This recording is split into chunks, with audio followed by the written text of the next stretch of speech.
from Cooking Mama. Make some cuts on the fat to prevent it from curling. Back of the knife, we're just gonna flatten the meat.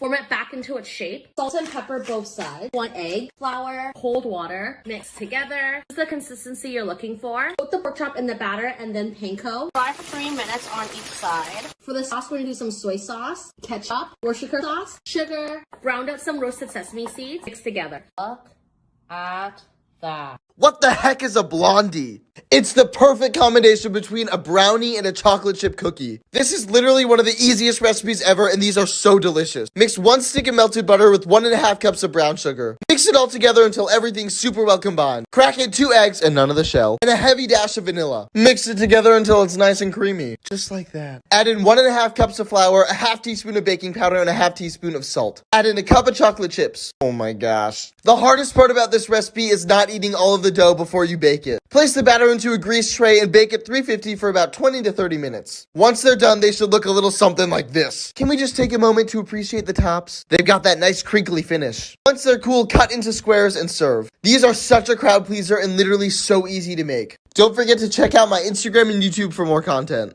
Make this delicious chicken salad with me. Season with garlic powder and lemon pepper.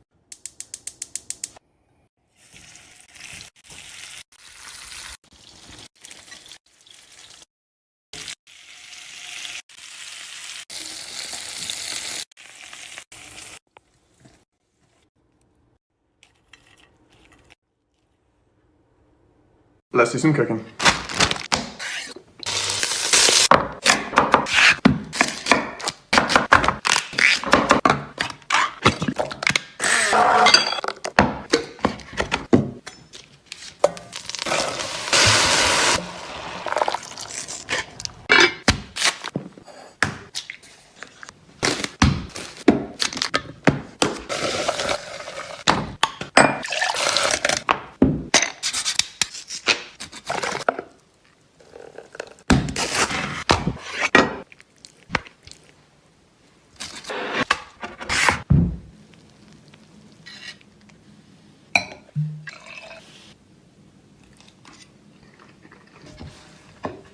Let's make baked feta pasta, mac and cheese, and let's make it spanakopita style. Add 2 blocks of feta to the center of a casserole dish. Then pour in a pound of dry macaroni or your small pasta of choice, along with 4 cups of half and half and 2 cups of water. Add a nice sized sprinkle of kosher salt, then give it a little bit of a stir. Next, drizzle your feta with some extra virgin olive oil and crack some fresh black pepper over top. Then pop in a 350-degree oven for 30 minutes.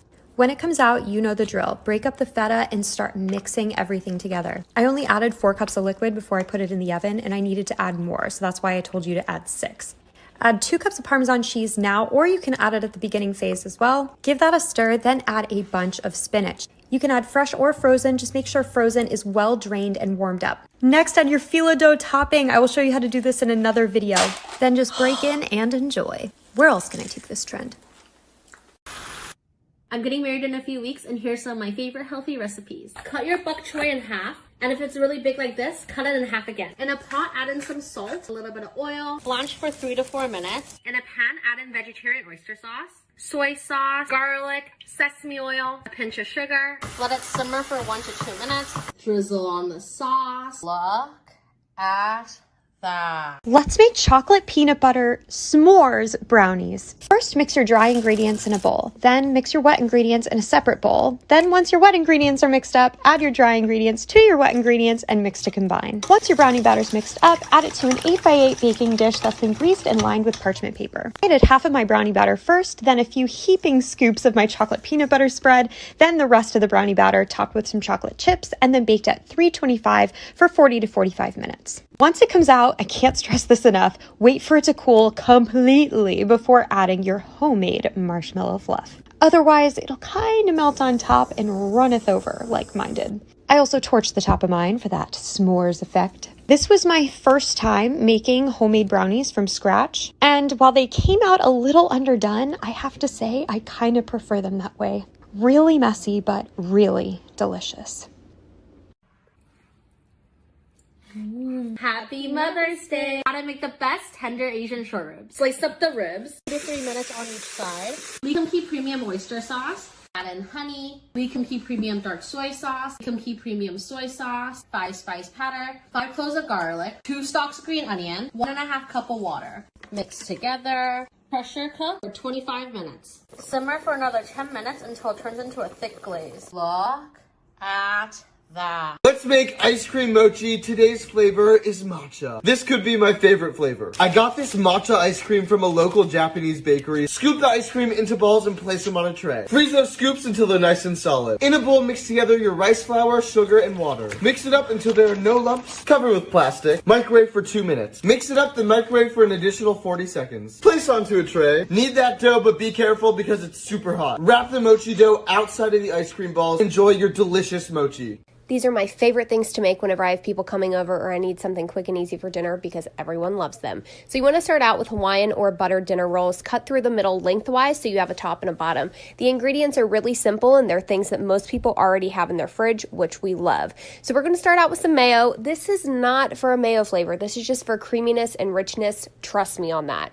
Do half a stick of butter because we love butter. Balsamic vinegar, you could also use Worcestershire sauce, Dijon mustard, brown sugar, onion powder, and poppy seeds. Once that's all in there, you're just going to whisk it on up. I like to put some on the bottom so the marinade gets on the bottom bun as well, but that's up to you. Ham, I use Virginia ham because I don't want anything too sweet. I'm using Swiss and provolone, but you can use whatever cheeses and whatever meat you got. This is just really good. I pierce the top of the dinner rolls, and then we're going to spread those and cover until they're ready to go into the oven. We'll do 400 degrees first for 15 minutes, and then decrease to 375 for 20 minutes, and you're ready to eat.